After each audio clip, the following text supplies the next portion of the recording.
Is the new Twitter CEO, Linda Yaccarino, a Soros plant? Well, we're going to look at some data and I leave it to you to make your own conclusions. You can tell me by way of comments whether you agree or not agree that Linda Yaccarino is a George Soros plant. Why do we jump to this conclusion, you ask? Well, I'm going to show you some data with which you can make a decision whether there is a George Soros influence, larger than life, I should say, on Twitter. And therefore, Twitter will perhaps go back to its old ways of status quo, which means it will go back to the way it was when the left was reigning supreme. Well, this is the new CEO. She's going to bring her own vision to the company. We don't know what Elon Musk is going to accept or not accept. So let us first take a look at the data as to why I'm asking this question. Here we go.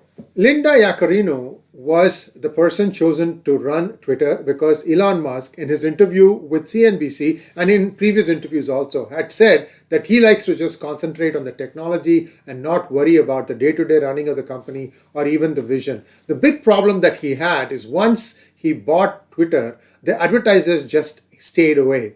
Well, who was in ad council? I mean, I'm not saying that the ad council, Linda was in ad council when the Twitter decision came down the pipe, but she was at one point of time running ad council, which is the body that basically, spokesperson for all the advertisers. And then she was at NBC Universal, from where Elon Musk picked her up to run Twitter. So that far is all the facts involved. But let us see why this dotting of the lines. I mean, I'm dotting from Linda Yaccarino to George Soros, saying that George Soros may have planted her. Let me show you some data here. So in one of the tweets that he gave 2 days ago, he said that Soros reminds him of Magneto. For those of you who don't know who a Magneto is, he is a morph character. He is one of those mutants,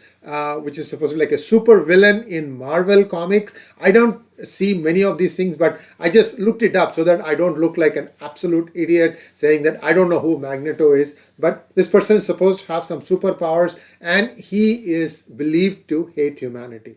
Also, I think the character, this Magneto, is also Jewish. So that's probably one reason why Elon Musk is drawing the conclusions or, drawing parallels here. So whatever it is, this other parallels that this Magneto is also supposed to have survived the Holocaust may have, have some bearings to his jumping to the conclusion or in arriving at the conclusion that Soros is like Magneto. So this is what he said. Now, before, what happened was, remember I told you when Twitter was acquired by Elon Musk, the 26 activist organizations, including Access Now, that company, Access Now, has a major funding from Soros.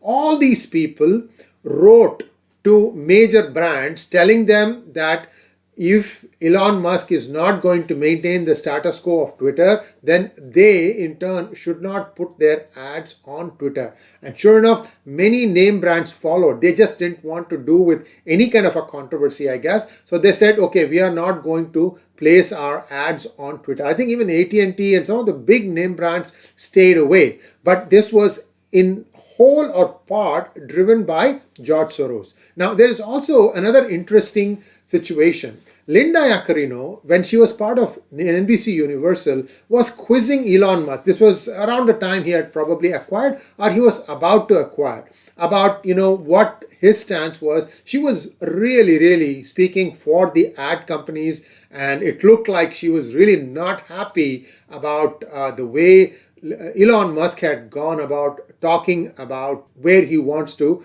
take Twitter. So now imagine the person who was on the opposite side of the spectrum now has to come and work in Twitter and go back and woo the same advertisers that she had contacted before, but saying now, wait a minute, our messaging may be different, our alignment may be different, but I would still like you to come advertise here. For what it is worth, I must tell you a couple of things about Twitter.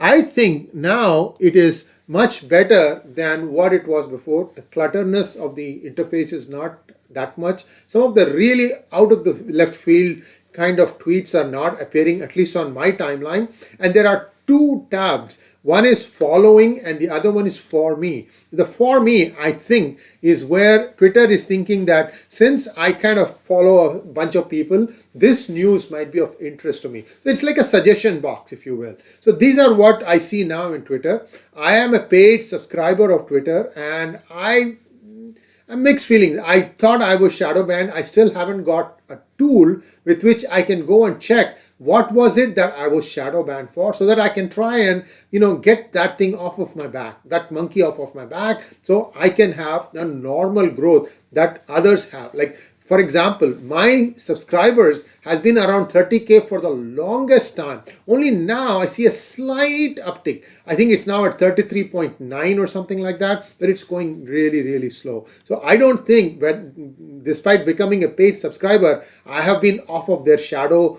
ban accounts. And I'm still waiting for the tool that Elon Musk promised that said that once you give the handle, it'll tell you on what are all the different reasons for which you are being shadow banned. There are some 5 or 6 different categories. All of them basically do the same thing. They restrict your reach, if you will.